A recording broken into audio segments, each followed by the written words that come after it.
حضرت معاویہ رضی اللہ تعالیٰ عنہ ان صحابہ کرام میں سے ہے جن کے بارے میں خدا جانے کیا کیا غلط غلط لوگوں نے پروپیگنڈے کیے. ان کی شان میں پتہ نہیں لوگ اللہ بچائے گستاخیاں کرتے ہیں. ان کا قصہ سن لی. حضرت معاویہ رضی اللہ تعالیٰ عنہ کا ایک روم کے لوگوں سے جنگ رہتی تھی اور روم اس زمانے کی سپر پاور سمجھی جاتی تھی, بڑی عالمی طاقت. اس کے ساتھ برسر پیکار رہتے کہ حضرت معاویہ شام میں تھے اور شام کے علاقے میں ان سے ہر وقت لڑائی کھڑی رہتی تھی. تو ایک موقع کے اوپر انہوں نے آپس میں جنگ بندی کا معاہدہ کر لیا رومیوں سے, اور ایک تاریخ متعین کر لی کہ اس تاریخ تک ہم ایک دوسرے سے جنگ نہیں کریں گے. جب وہ جنگ بندی کی مدت گزر رہی تھی تو اس دوران حضرت معاویہ رضی اللہ تعالیٰ عنہ کو یہ خیال آیا کہ جنگ بندی کی مدت تو برحق ہے, لیکن میں ایسا کروں کہ میں اپنی فوجیں لے جا کر سرحد پر ڈال دوں, اور جس وقت جنگ بندی کی مدت ختم ہوگی تو فوراً حملہ کر دوں, کیونکہ وہ دشمن تو اس خیال میں ہوگا کہ جب جنگ بندی کی مدت گزرے گی تو اس کے بعد لشکر کہیں چلے گا, یہاں تک آنے میں وقت لگے گا, تو وہ اس خیال میں ہوگا کہ ابھی مسلمانوں کا لشکر فوراً حملہ آور نہیں ہو سکتا, تیار نہیں ہوگا مقابلے کے لیے, میں ایک دم سے حملہ کر دوں گا تو جلدی فتح حاصل ہو جائے.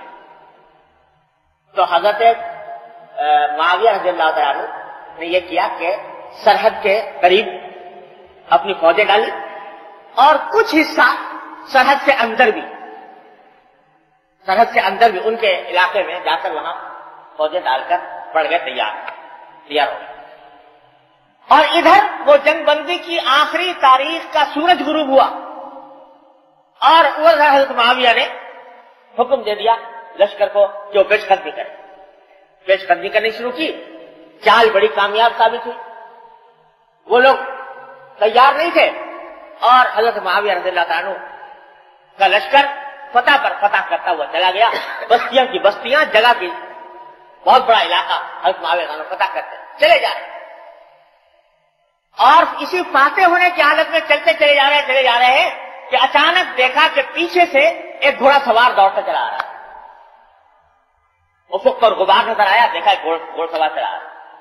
پیچھے مڑ کے دیکھا تو خیال ہوا کہ پتہ نہیں کوئی پیغام نیا لے کر آیا امیر المومنین کی طرف سے, یہ کیا بات ہے. تو حضرت معاویہ رک گئے اس کے انتظار میں. جب قریب آیا تو آواز لگا رہا تھا کہ قفو عباد اللہ, اللہ کے بندو ٹھہرو, اللہ کے بندو ٹھہرو.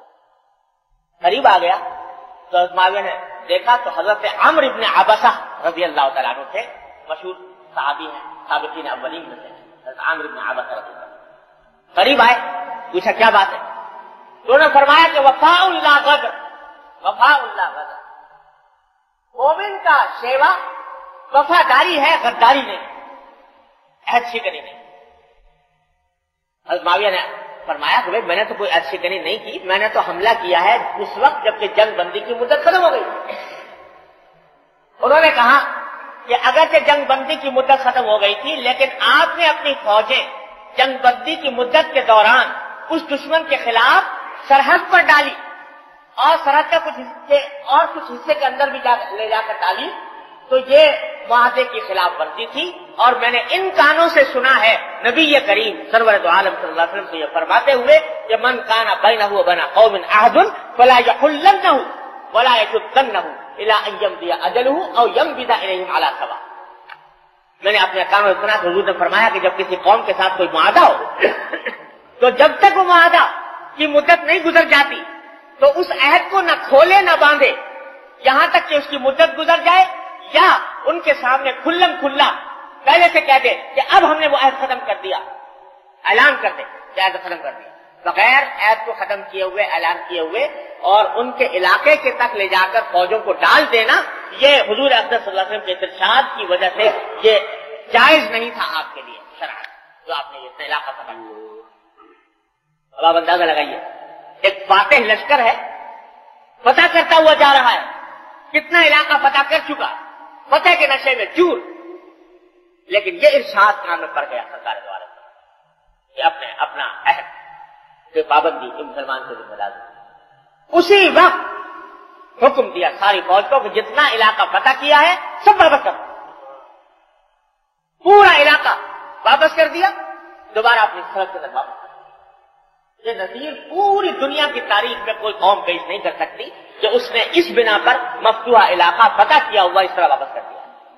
لیکن چونکہ پیش نظر کوئی زمین لینا نہیں تھا, اقتدار اور سلطنت مقصود نہیں, مقصود اللہ جل جلالہ کو راضی کرنا, اور اللہ تعالیٰ کا حکم معلوم ہو گیا کہ وعدے کی خلاف ورزی درست نہیں, تو یہ وعدے کی خلاف ورزی کا ایک چھوٹا سا شائبہ پیدا ہو رہا تھا. اس وقت یہ ہے وعدہ, یہ زبان سے بات نکل گئی تو اب اس کی خلاف ورزی نہ.